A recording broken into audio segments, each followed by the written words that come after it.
Teka lang.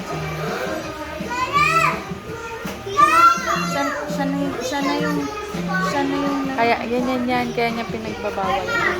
Gusto niya siya yung susunod.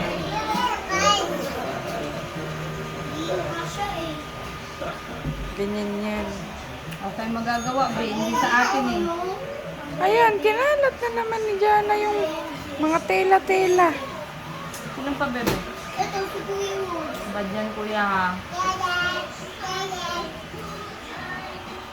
Kung si Rice, pasimpleng tulak eh. Tama, Sakay mo nililigawan daw niya. siya, kuya. Sakay mo siya, hawak mo siya, anak. Siya naman. Small lang naman siya eh. Small lang siya, pwede. Ana, tulak ko. Tulak ko. Mamaya mo na itulak, hindi pa siya nakakasakay. O, di ba kaya niya? Tama na, tama na, tama na, tama na. Hindi, tama na yung ugoy. Pag yan nalaglag, aatakihin sa puso si mami yun. Nalublog nga sa motor, yak ako ng iyak. Nalublog. Yung ano, namalengke kasi kami, nakahinto lang yung motor. Ah. Ngayon, inaatras ko lang